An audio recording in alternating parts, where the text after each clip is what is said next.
I listen to the classic rock radio station here and just like put it on and go about like chores and stuff. But I remember the first time I heard, especially in New York, they're very, very, I noticed like growing up in Chicago and then the classic rock radio station in San Francisco, that was a bit more. That'd be K-Fox. Yeah, it was a bit more, they had more leeway with what to play, where I feel like in New York, because of the amount of money it takes to run the station here, it was just always like George Thorogood and Led Zeppelin, you know? And then all of a sudden one day I heard Pearl Jam. I'm like, wait a second, is Pearl Jam classic rock? And I have like very mixed feelings about it, because I feel like in a way they are, but it's also, you know, as you were saying, like they weren't like 20 years ago. Pearl Jam, especially, even more than a lot of their contemporaries, they've been dad rock for a really long time. I know, they're not like a cool band. I was just reading this Nirvana interviews book, and yeah, their feud with Pearl Jam was pretty legit, I guess, or real. Yeah, it is interesting how things shake out. How Nirvana becomes like that's it. Like you get to pick one band from any particular music scene, and it's Nirvana. Yeah. Did you see the? I did a comic for the New Yorker about Nirvana t-shirts. Yes, I did. It continues to be. I guess I'll explain the present premise, but I was wandering around and I was coming back from a trip, so it's about a 40-minute drive from the airport to my house, and I saw like 5 different people wearing Nirvana shirts. And I like go into a lot of bars, and I work in a bar, and it's like I don't really hear Nirvana played out very much. I'd hear more like Impala or something like that, you know? So it's like, oh, this is a fashion thing. This isn't actually, I don't think most of these people listen to Nirvana. Like, it just became a fashion thing. So I drew a comic about it for the New Yorker, and then actually Nirvana's manager reached out to me and was like, everyone loved that comic. Like, we thought it was totally accurate. So you can't really feel any more legitimate than that, I guess. I guess probably the closest comparison is the Ramones. Like, how many people were, and I love the Ramones, and I do actually listen to the Ramones, but like, how many people are actually listening to the Ramones versus wearing Ramones shirts? Yeah. I always felt that way with Bad Brains. There was a period of time, I think it might have been like maybe 15 years ago, I'd see a lot of Bad Brains shirts. I was like, you know, like, and I was the hardcore kid for a bit, but it was like, even then, I have a Bad Brains record, you know, but I just saw the amount of shirts to Bad Brains listeners, I imagine also to be not accurate. They're not just hardcore, they're like very like idiosyncratic hardcore. Yeah. It's not very often that I sit down and like put a hardcore record on to like get home. You know, it's funny. I actually like just in the past few years have re-listened to some stuff, and some of it sounds really funny. But there's a band that I really loved in high school called Los Crudos. They were really great. They're from Pilsen neighborhood in Chicago, and I can still listen to them on the way to work. And I can listen to Minor Threat. I can listen to Bad Moons, but I actually grew up during more of like the screamo kind of grindcore thing in the 90s, and like I can't listen to any of that stuff. No. I have friends that still do. They'll be like, oh man, I check out this, like, and you know, every band has like 8 like words in it in the band name, and they'll be like, I was listening to blah blah blah, and I'm like, no, that's really bad. Like, it's not nostalgic to me. It was an interesting period too. Like, I want to say like maybe mid to late aughts, where it kind of went like it went. I almost feel like it went like pop punk into emo, into screamo, and then everybody turned prog at a certain point because of My Chemical Romance. Yeah, I mean, My Chemical Romance was like after my time. Like, I was more, and the one band I think it was more the late 90s for me, but would be like At the Drive-In or something like that. It was more like that, or The Locust or stuff like that. The Locust isn't really screamo though, is it? I think so. They're kind of noise rock always. Yeah, well, they have more of a sense of humor than most of the screamo bands are like had no sense of humor whatsoever. So that is a kind of a fun prerequisite for emo, like especially, you know, because emo like ostensibly coming from the hardcore scene, but like yeah, a lot of hardcore bands had senses of humor. There were a lot of funny hardcore bands. Yeah, there were. I got into like some straight edge hardcore when I was a teenager, which I would like. My sense of humor was to like, I was a big stoner. So I would like smoke a lot of weed and listen to straight edge hardcore when I was walking around just for my own, you know, fun. But yeah, no, I don't know. I like a band with a sense of humor. I think it's pretty important. I had this experience. I don't know if you did too, but definitely I've had it a few times. I had it years ago. I got laid off and I was freelancing, going through like a lot of depression, and because of all that stuff, I like wasn't really, going out and enjoying all of the things that New York had to offer. And certainly that was the case for the first like, maybe 2.5 years of the pandemic. And at a certain point I did sort of start to wonder what if anything was tethering me to the city anymore. Well, I mean, what happened with me actually is I just started investigating the city in a different way. And I readjusted because I'm a bartender, and I stopped bartending for a while, which was great. And readjusted my schedule to be like a daytime person because I live on the border of Gowanus and Park Slope in Brooklyn. So I have the park at my disposal. Two very different neighborhoods, I should say, for people who don't live here. Yeah, I know. But actually kind of becoming a little more similar in terms everything's becoming Park Slope in Brooklyn. Yeah, it's true. So I had like the Greenwood Cemetery and, the park, and I was just going on these long walks, and there was like to-go drinks. And one of the things about being a cartoonist in the way that I draw is like I have to kind of sequester myself away and say no to a lot of social engagements. And people will be like, but you're not doing anything tonight. I'm like, well, it's not about tonight. It's about me needing to wake up tomorrow to draw the way that I. That's pretty standard. I mean, it's obviously a very isolating thing, and it takes weeks and months to finish a book, certainly. Yeah. I mean, this one took about a year and a half, which is actually really fast for almost 300 pages. But I'm going forward a little bit. Once I got into the project, I just went full steam ahead because I didn't have any competition from like having a life, which I just started to embrace. I was like, there's no FOMO. Like in the winter, it was cold. I spent most of it by myself, and I would be like, there's nothing for me to do. I can't feel bad about just staying in my bed and like. There's no mo to faux. Yeah. And so I actually felt like I got quite a lot done. And then what I would do is like on my big walk days, I would try to find a block in Brooklyn. This was not hard to do that I'd never been on before. So I'd be like, I'm going to walk to Windsor Terrace and maybe down to like Kensington and like find a weird neighborhood that I've never seen before. And so I started really exploring just different blocks and the visual aspect of the city in a different way than like the more social aspect of the city, which was quite delightful, actually. What happens in Windsor Terrace? I know nothing of that place. So Windsor Terrace is right below Prospect Park. So there's like Park Slope, South Slope, and then Windsor Terrace, kind of, well, like South Slope, then Sunset Park, but Windsor Terrace is a little further west. And it's pretty much like, the parts of it kind of look like the more residential parts of Greenpoint, but a little fancier.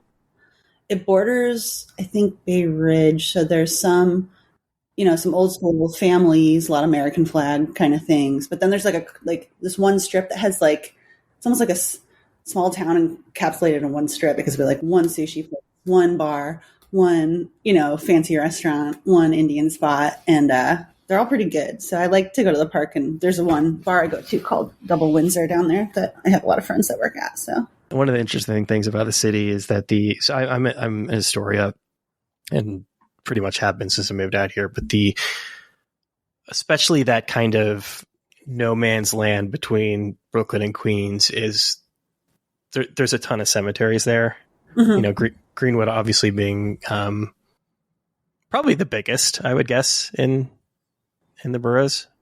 Well, Greenwood is south, though. I think the ones you're talking about are more like around Long Island City and like Ridgewood or something. yeah, like Evergreen, I guess is up there. But why did you gravitate toward the cemetery?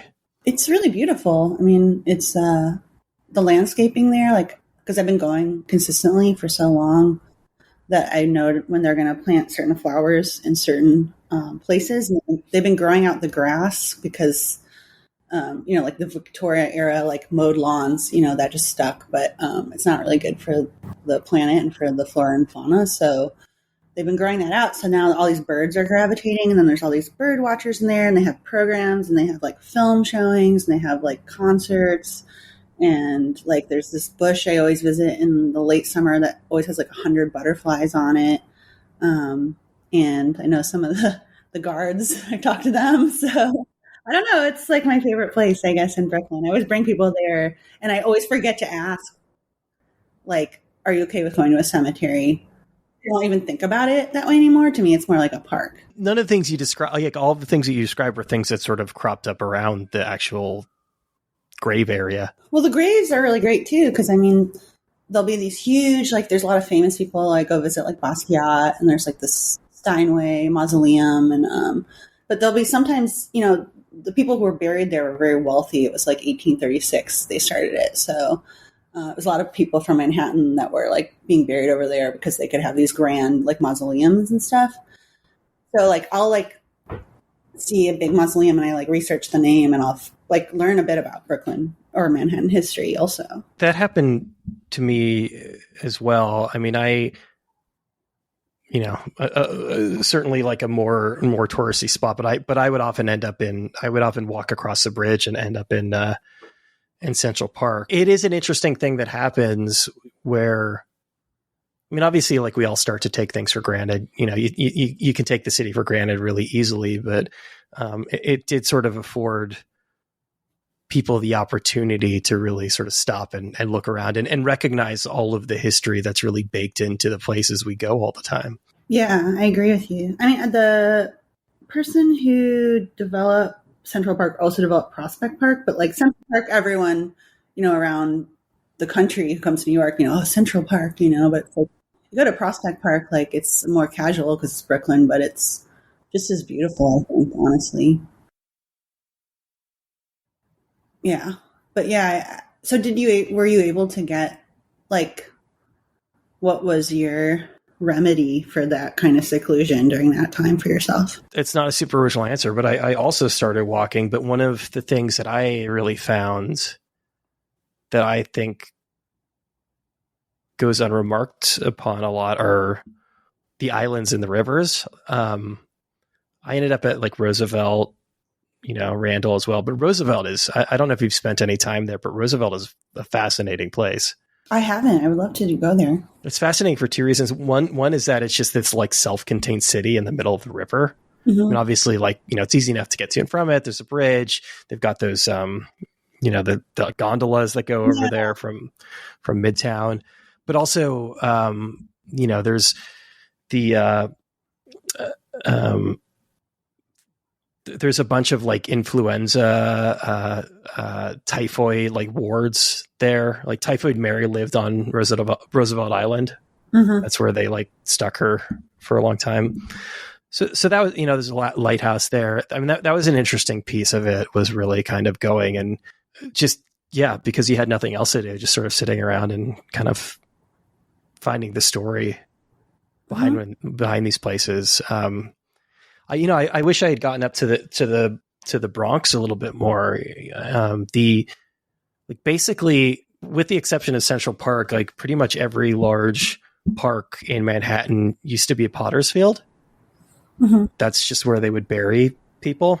Mm-hmm. I think City Island, all of that's basically like moved up to the top of the Bronx, but it's just this wild thing that like a lot of people don't know, that there's probably, if you go to like Tompkins or Square Park, Bryant Park, like, or Madison Square Park, like there's probably still a ton of bodies buried underneath all of these places. Yeah, I never even thought of that before, and I'm sure that's true. Yeah. So I guess even if you're not at the cemetery and you're going to a park, Yeah. Yeah. Think about that. I fully understand why people get squeamish about cemeteries. I'm generally fine with it, but like, I get that. It like, it's, you don't want to think about death, and it's sort of weird to just be around gravestones. Yeah, no, I agree. I mean, for the most part, it's always been fine with me. And I had a couple times during the pandemic, I went and was like, I don't think I can handle this today.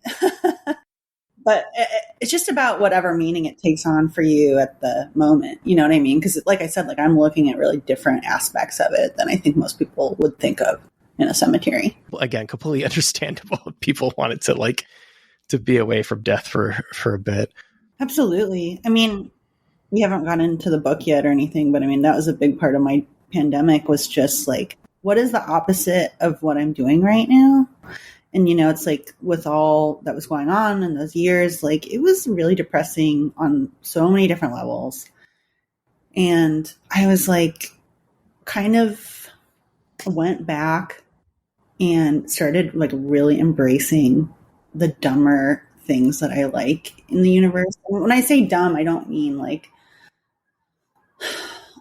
I think comedies are just as important as like dramas and stuff like that. But I mean, like I would be like, I'm just going to watch Bill and Ted, and not feel bad about it, and like all those books I've been reading, like, I don't care, like whatever. Turn your brain off for a bit. Yeah. And so then I was thinking like what comic, because I'd done this really like emotional comic and that came out right at the beginning of the pandemic. And I was like, I need like a reward for having gone through that experience. So I was like, oh, what's the opposite of what I'm doing? I was like, oh, it's going on tour with a band. And like, so I map out the entire tour. I'm looking at places they're going to eat barbecue, like how you would go on a road trip. And then I'm just thinking of the road itself in terms of like thinking about my time in bands and shows and my friends and stuff. And so it's like, and like researching, because most of the drawings are from real venues and stuff like that. So my days were really spent because you're really, to me, when I'm in a comic, I feel like I'm actually in it.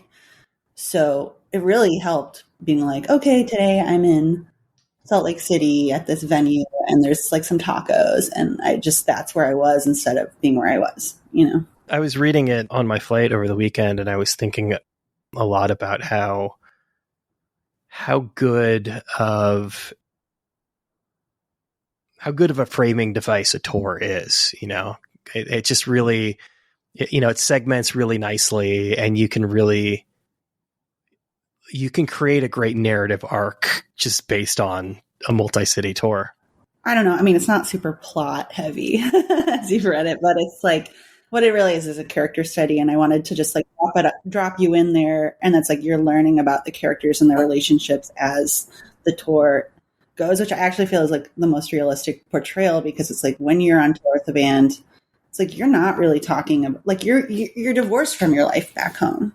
And so it makes sense to like have a different style, have different types of relationships. Like, and so, yeah, it felt like the best way to actually show the experience in a more like truthful, honest way instead of like making it dramatic just for the sake of it. Cause I don't know, that's been done before, The nature of the book, and I think this makes a lot of sense, is that it starts episodic, but then you do really see these kind of like overarching narrative strands start to develop throughout the book. That's nice to hear because actually this is my first like interview I've done. So I haven't gotten any feedback yet. So I'm like, I had put it on Instagram and like, it was kind of like my gift in a way to like, everyone was at home and you're scrolling and, everything's like really dark. And then I was like, I just want to do something to make people laugh, and, because things can coexist. It's not, I think it makes sense that people are very interested in books and everything with like a lot of relevancy, but things do coexist and like humor and all these things still happen. And these are the things that art and music being the things that make life worthwhile, in my opinion. So like maybe the only things in my, I mean, I'm with you. It's comics, music, and rabbits. Those are the three things that really. This is why we get along. So yeah. So, and I did have really good feedback. I mean, I have a very loving kind of small group of people follow my work, but they would write, thank you. Like, thank you for making this and putting up for free. And it's like a nice thing to break up the feed and humor. So that said, people are like, oh, I've read it. And I'm like, well, no, you haven't really read it because I actually, omitted a lot of it from the Instagram posts because I would make it more like a strip for Instagram as opposed to reading a book where there's like more nuance. And then I didn't even put the last 40 pages up. So yeah, I have a couple of friends who read it who are like, oh yeah, it was a really different experience reading the book. I was like, oh, that's really good because I did write it for print, not for Instagram. I just edited it for Instagram, you know? And this is not a reflection on you, but Instagram is not a good place to get reviews of your work. And it's like I'm a very new, I think, you know this, I'm a very new, relatively speaking, member of the Instagram world, but it does seem to be, even above like a lot of other social media platforms, it does seem to be a place for everyone to just kind of like cheer each other on and like talk about how hot everybody is and, you know, present like really nice parts of their life. Compared to like Twitter where it's more political. Yeah, where it's the complete opposite of that, where it's just totally toxic. But it's just a lot of like, oh, here's a nice picture of me, and then here's like 50 people saying how beautiful I look, how hot I am. Yeah. Well, I mean, I think there's problems with that too. I mean, like I have Instagram is my only social media thing because I have to have one thing, you know, for art. But I do find the bit of the editing of one's life to only show the positive aspects to be quite problematic. And it's like, I think everyone knows that at this point because it is cranking up like the FOMO and like the teenagers being depressed and everything like that. So that's why when I'm actually on it, like, I even feel weird sometimes because I'm like supposed to be like, let's say, you know, when I've had acknowledgement for my work that's positive and I should probably write like, I won this award or something. I still like have a really hard time doing that because I know there's someone out there that's going to see it who it's going to make them feel bad. And like, or like if I'm in a relationship, like I won't post about that because like there's plenty of people there that aren't. And it's like, what I want to be on that is more, it's like to make people feel better, not worse about their lives, even through comparison, you know? I both get this sense from you, but also, you know, I as I was getting ready to do this, because like you said, there aren't any interviews about this book specifically, but I read the Comics Journal interview that your mom conducted with you. Very, very, very adorable. But also she says something, she says something like, with you as an introvert and me as an extrovert, the process of trying to, I guess, kind of like really understand you and what that means and how that contrasts with her, like that really spoke to me. And I suspect that is also a part of not wanting to give every piece of yourself up on social media. Yeah. Yeah. I was pretty, I imagine most artists are like this, but, yeah, I was not very well understood by my family members, but, my mom, she always wanted to be like a singer and, like a dancer, and she did voiceovers for Walgreens, and she was a teacher and she would teach interpersonal communication. She had parties and just like lots of boyfriends. And I was just like, she just couldn't, she would actually get angry at me too. She'd have a party. She'd be like, come downstairs. I'm like, I don't want to. But if you think about teenagers, I'm like, it's not that unusual that I would just want to sit up in my room. I don't want to hang out with your old friends. Yeah. I want to like listen to hardcore in my room, you know, like a pot on the roof if I can get away with it, you know.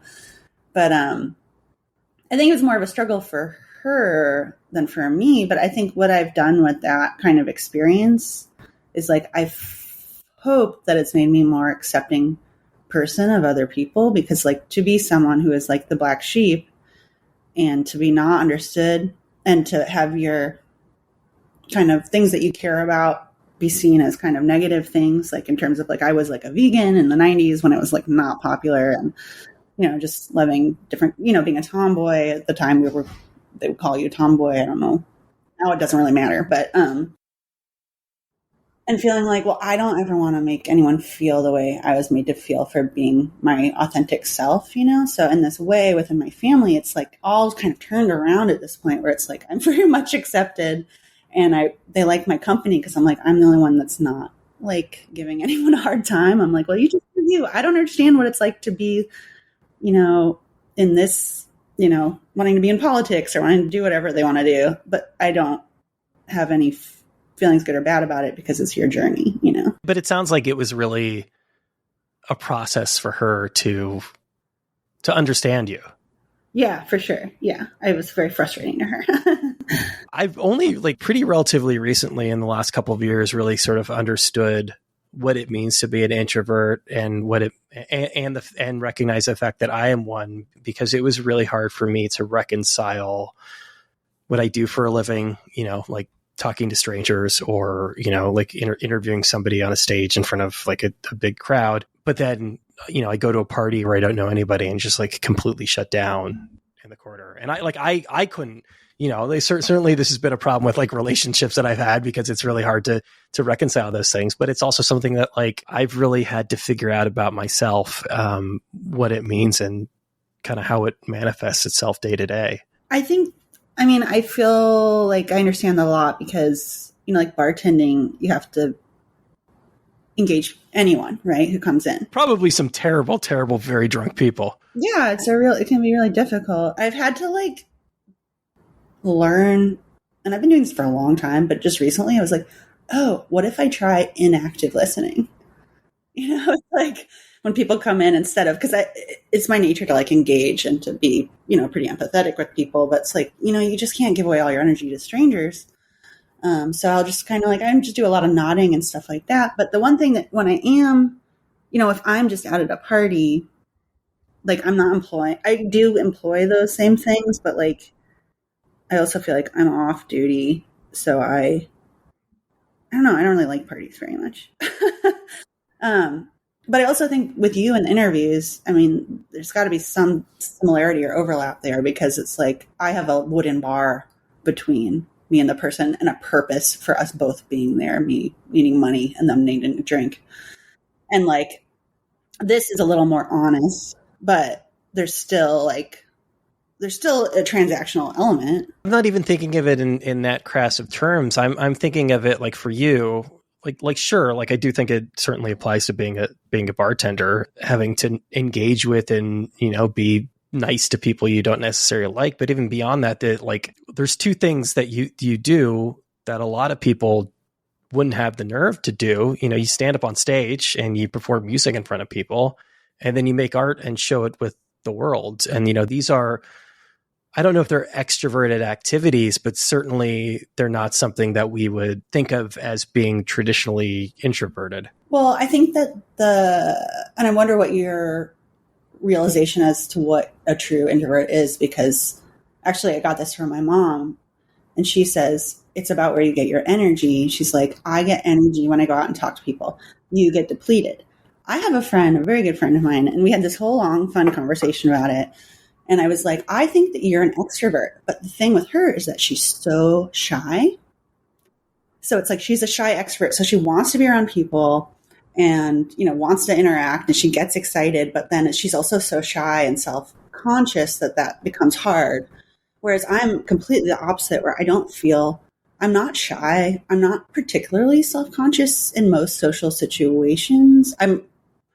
But it's exhausting to try to make someone else feel good, because that's my main, whenever I'm with other people, like I'm mostly trying to figure out a way to like make them feel good. And that's really tiring. So it's like, I have to then retreat to be able to like take care of myself and feel good. So does that make sense? Is the kind of like how it does. I also have like I don't want to say severe, but I definitely have social anxiety. Like that's a big part of it.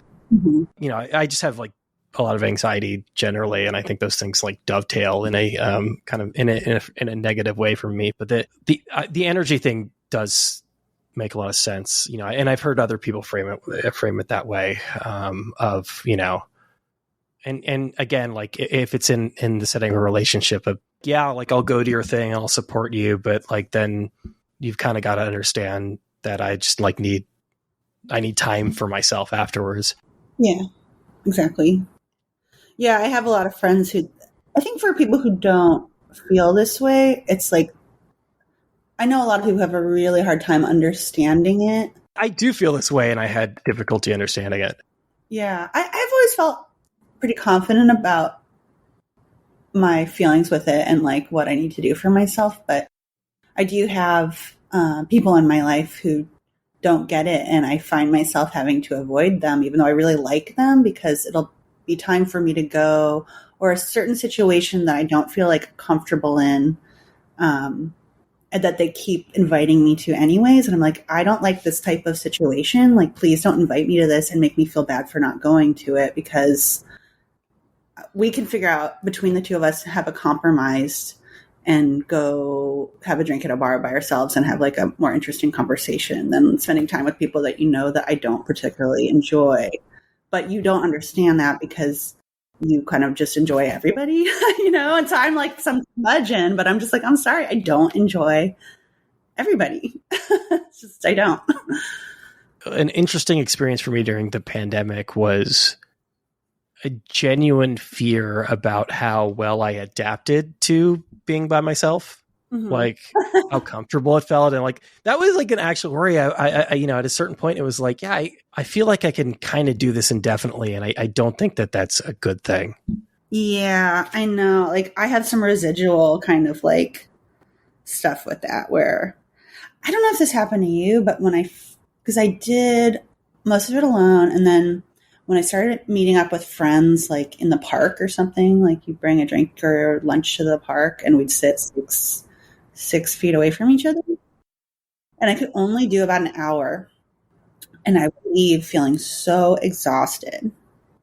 I could barely like deal with it. And then now I'm good. I mean, I don't have that, but I just remember feeling like, oh man, I'm out of shape socially. You know. I know you're more of a guitar player than a singer, but even that, you're really opening yourself up to people, and you're standing, you know, on a stage in front of people playing ideally music that you've got a strong attachment to. It's like before I'd sang in public before, the first time I sang in public was at a club that's now closed, but you might remember it, called Tonic, that was in the Lower East Side.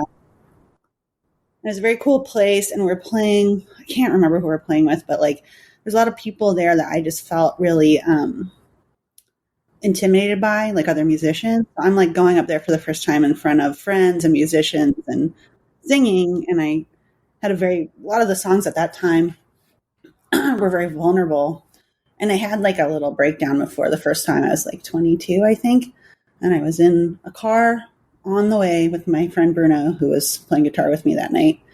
And he is also shy and doesn't like being on stage, but he had been on big tours with like opening for like, you know, the White Stripes and stuff. So I asked him like, how can I even possibly, like, what do you do when you're feeling this way? And he just goes, I just remind myself it'll all be over soon enough. That goes away eventually, right? Well, yeah, so it did go away, but I always have this thing where I'm usually fine until about 15 minutes before we play.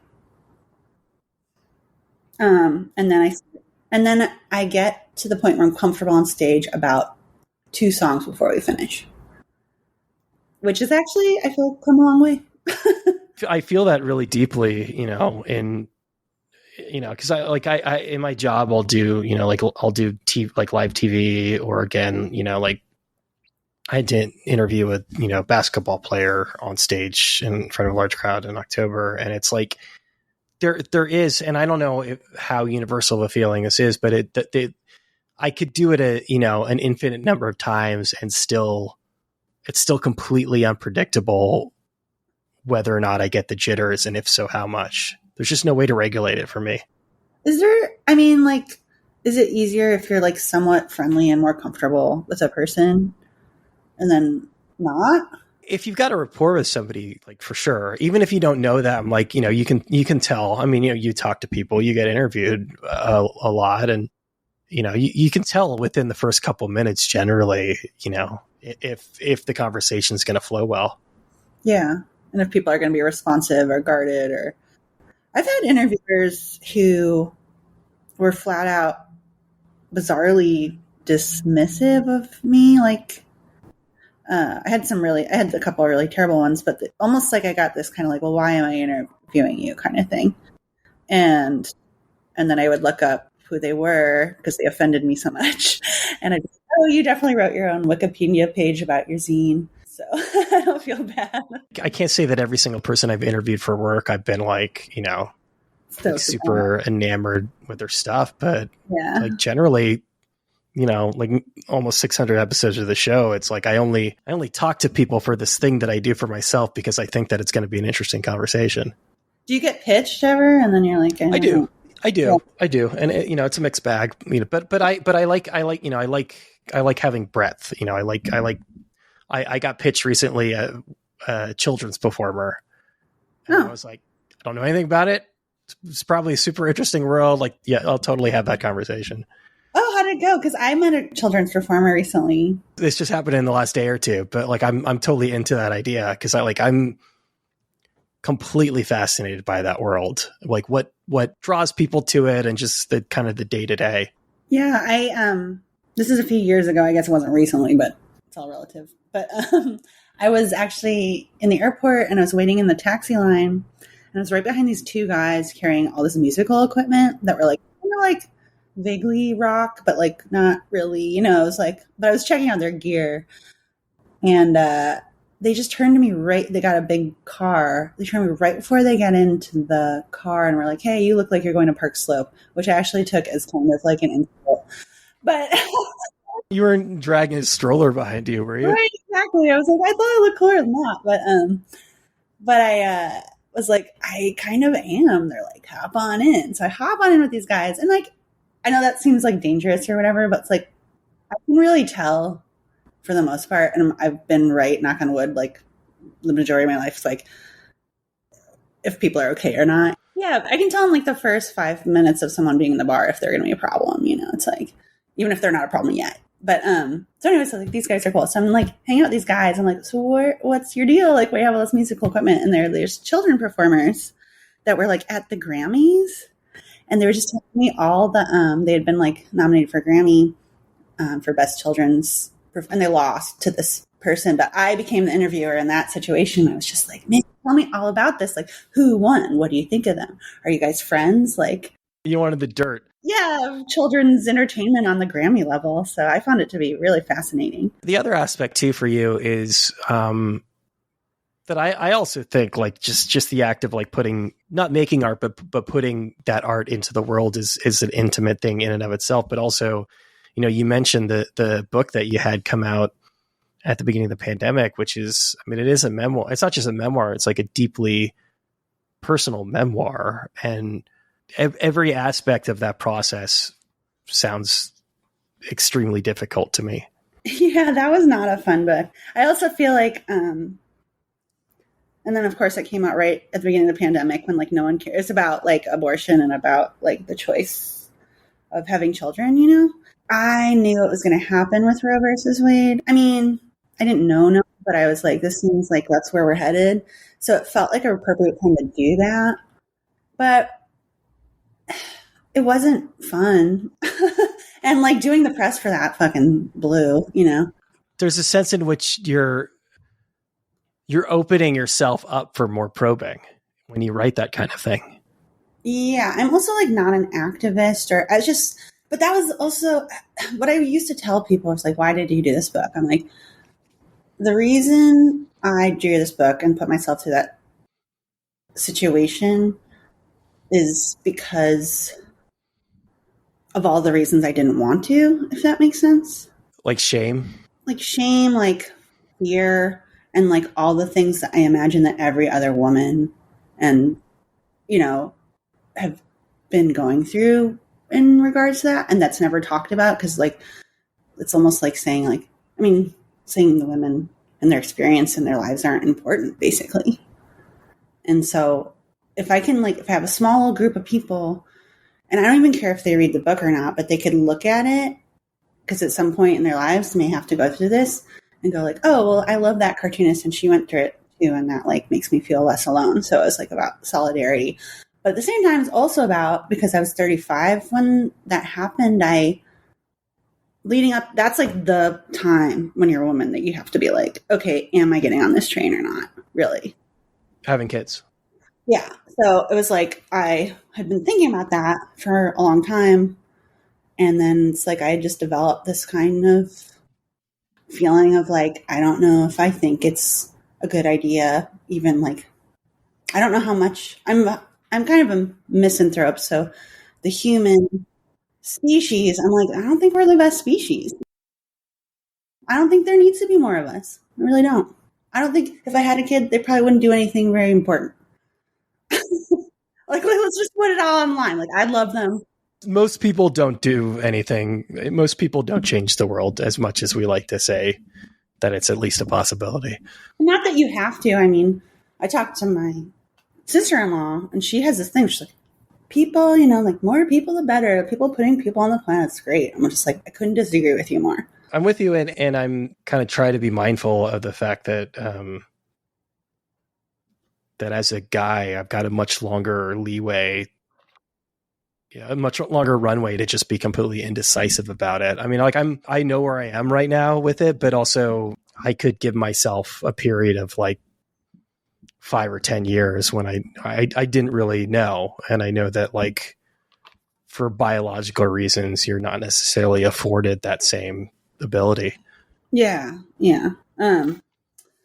Yeah, and I feel really bad for, I have a lot of female friends who, are going through it a little later in life. And it seems to be going okay, but I wonder how much of that, here's me, is being judgmental in a sense, but it's not really, because I'm also just trying to understand like how much of it is fear-based, because you're thinking about like potentially not being able to have this experience that you want, but without actually knowing what the experience is, I know most people go through life and they don't have as many close friends as they used to. I know that that's something that I've kind of struggled with and that a lot of other people have struggled with. And this is like, if you do, hypothetically, if you do right by your child, then they'll be there to help you when you need it. Yeah. But then at the same time, it's like, I think if you do a really good job, your kids should be like pretty independent and stoked to have their own lives separate from you. That means you did a kind of job, And I always think about like, what is within family, like what is duty, And I mean, it's like, or obligation even. An obligation. And like, I just think it's really open to interpretation, because things I do out of duty that I feel like I need to do this. And there's stuff, and sometimes begrudgingly. And then there's stuff where I'm just like, you know what? Like, I know that you want me to do this, but like, I just can't do this. And I need to have my boundaries too, There's another more pragmatic layer on top of that, which is just like how much of your shit needs to be together in order to feel like you're doing a good job. But, like I have a full-time job that I have for a long time. Most of this is a byproduct of living in New York City, but I do think that I don't exactly live paycheck to paycheck, but I kind of like there is an extent to which I kind of do. And I know that living in New York City doesn't afford people any kind of safety net. Like and you know this too, because I mean, you seem to enjoy your job, but you knew that you couldn't just move to New York City and live off of art and music alone. Right. Yeah. I mean, I don't know. I just recently took a position teaching at School of Visual Arts for the fall, and I've never done that before. I've taught workshops and some other stuff, but it's pretty nerve-wracking.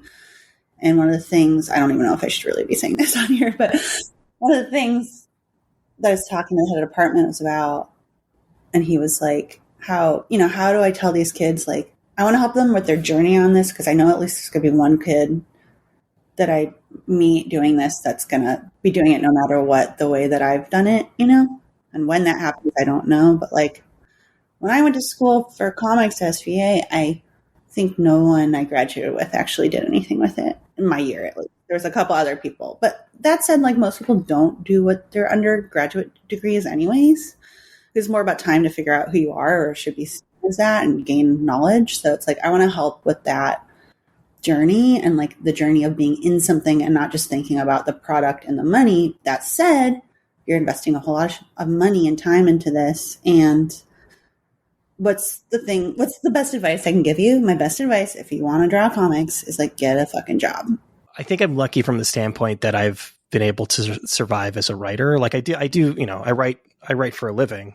I'm not necessarily, I'm not writing, what I thought I was going to write, or, perhaps in an ideal world, what I would be writing. It's that kind of curse of like getting a job that's like tangentially related to what you do. And I do, Yeah. Like, especially in music, because I feel like this is more the case in music than comics, but it applies to both of them, that like there's a very limited window that you have to really feel like you can kind of just fully jump into it and commit to it.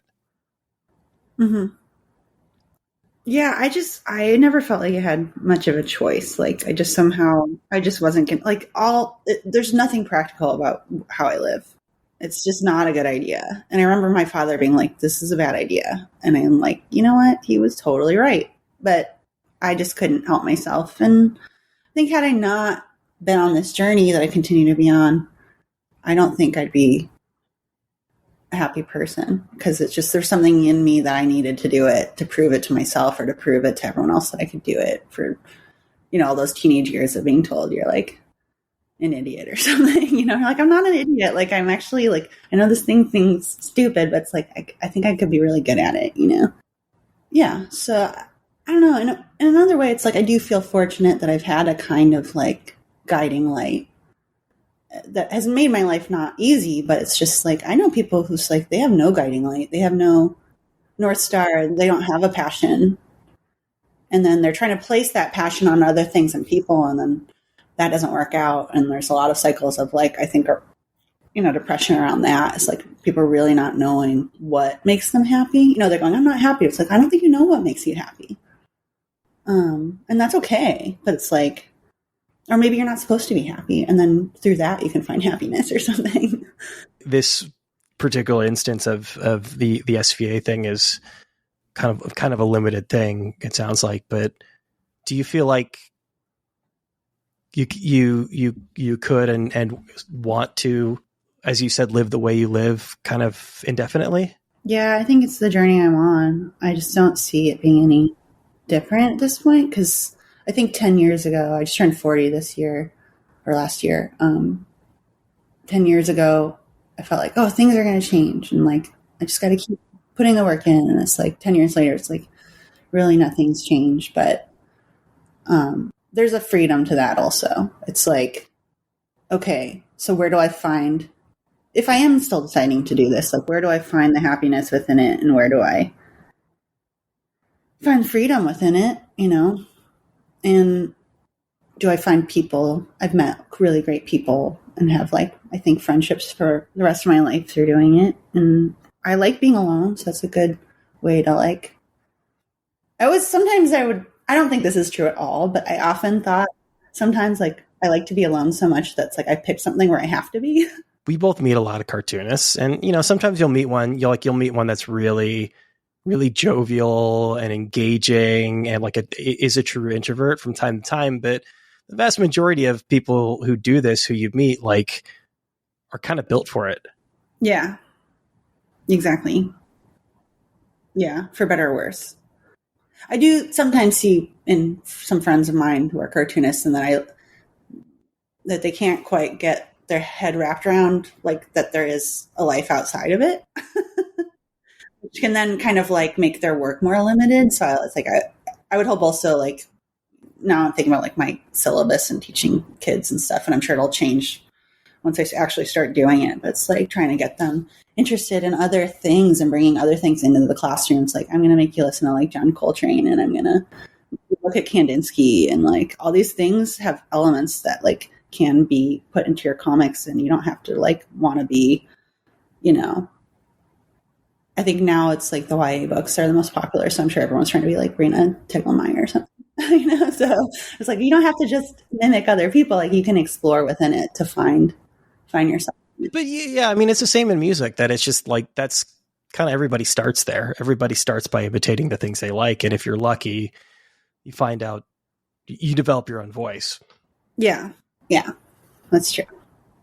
Yeah, I used to copy a lot of stuff too. I think that you're lucky and you have something that other cartoonists don't have, in that you do have music.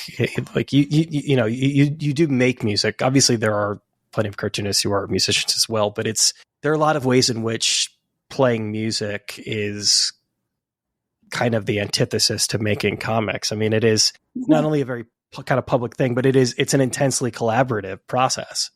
Oh yeah, absolutely. And like, someone was saying to me, it's like writing a book or in a comic is like telling a joke that you have to wait years to find whether it's funny. It's like you could write a song in a week, and by the end of the week, you're playing, and you can tell if people like it or not, and they're clapping, and you're with them.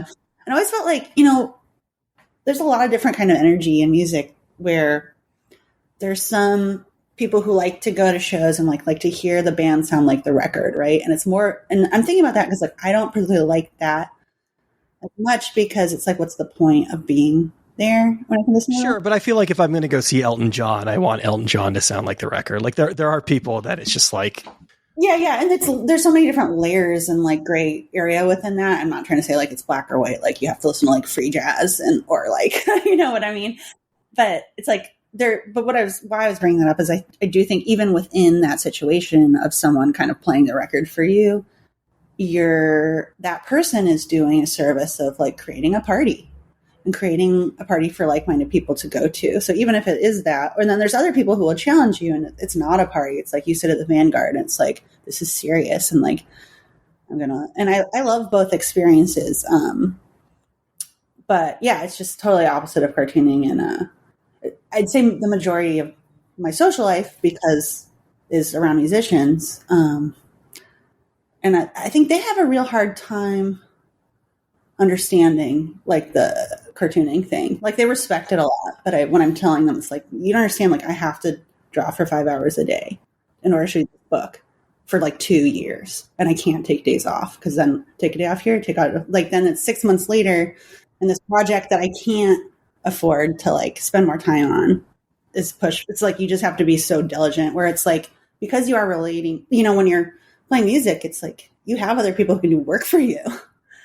It's like I show up with a song, like you guys can do that. You guys can take care of like, helping load the space in and out and paying the bills and booking the shows. If you're lucky to have band members who will do any of that. But with this, it's like all you, and to be able to do it, it's like you have to be so diligent. And I think you can practice, especially with rock and roll. It's not like you're like a flutist for a symphony or something where you do have to practice 5 hours a day. I was like, rock and roll, it's like you can practice a couple times a week, record 2-week sessions twice a year, and do a couple month-long tours, and like the rest of your time is totally free. I think one thing that you really got to that you portrayed in a really nice way. Another difference between cartooning and music is, you make a book, and if people don't like it, then it's entirely on you. But with, this comes across in the book, if there's a bad show, like it's a shared experience of having had a bad show. Mm-hmm. Yeah. Yeah. And also, but you can, I guess there's people who have personas within writing and music. Let's say you write a song though, and it's like layered, and you think it's about a relationship, or you think it's about, a sunset or something like that. It can have like these very underlying meanings and coded meanings. Whereas I think with art and like, well, the way I draw, it's like there's no coded meaning. It's like I'm talking to you.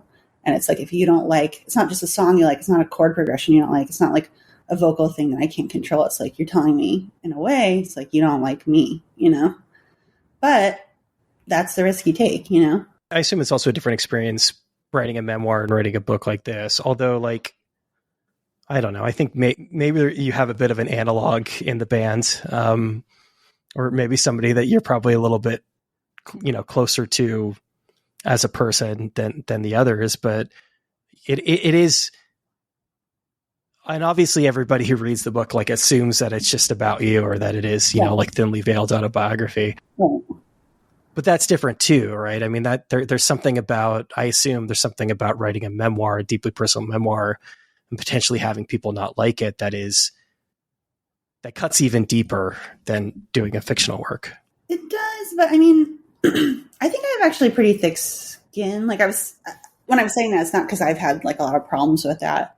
I also have this very reactionary personality where it's like, if you tell me like you loved it so much or something, I'll be convinced that you're lying. And if you hate it, then you're an idiot. So it's like, you can't really, I'm just going to be, in my brain about it. and it's going to pretty much stay there. And yeah, I do get like little, but I've taught myself to get like a little excited about some small wins, because I think that's what you kind of need. And why not be, get excited from time to time, Yeah, I relate to that really deeply. And I mean, I've talked about this on the podcast before, but something that I've really had to work on and get better at is accepting compliments. And like in the instance where somebody says, this was my favorite thing, their favorite thing of mine that I wrote, and I'm like, oh, that thing was shit. Or like, I've written 100 things better than that. Like take the fucking compliment, and don't tell them that they're an idiot for liking that specific thing that you made. I know it's hard to not like have the disclaimers going. I've tried to learn that too. And I think I've gone so far in the other direction where, I remember someone came up to me and they're like, hey, congratulations for this thing or something. I just went, thank you. Because it was like the only thing I could say, it's just like, I'm going to say thank you. That's a fine thing to say. Like, that's perfectly acceptable. I mean, they took it really well though, because they could tell I was like, thank you. And then they started laughing really hard. Yeah. That you were holding something back. Yeah. Like, oh, do you have anything to say after that? Like, nope. I accepted the compliment and I'm proud of myself. There's something that you said that really jumped out at me and that I think really speaks to most of the conversation that we've been having. She asks you about your work and being an artist, and you say, it's a terrible lifestyle, but fun too. Every day I'm peaceful, awed, humiliated, and deeply sad. Yeah. It's a great quote, and it really touches on all of these things of even doing the thing that you love and you feel like you're put on this earth to do is a constant struggle. It's absolutely true. Yeah. I guess I'm so used to that up and down every day.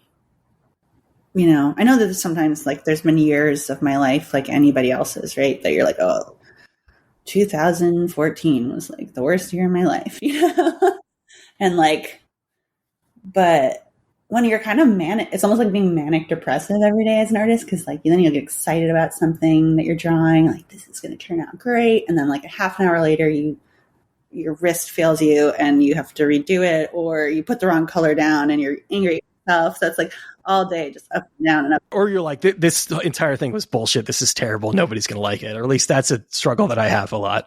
Oh my gosh. Yeah, me too. Whenever I finish a book, I'm like, what was the word? I can't remember exactly, but it boiled down to a sentence like this that would recur in my mind. Like why did I do that? Like, what made me think I could do that? And right now, because I'm in the middle of like, an off period, because I'm, I'll start writing a new book soon. And I was thinking to myself about how I will start it. And I thought about, and I wrote it down in my journals, like I have to give myself permission to keep doing this sometimes. And and go like, okay, what if I want my next book to be about something silly? Or what if I'm going to go dark and like people aren't going to like it? It's like, I'm going to give myself permission to take that journey. And that's okay.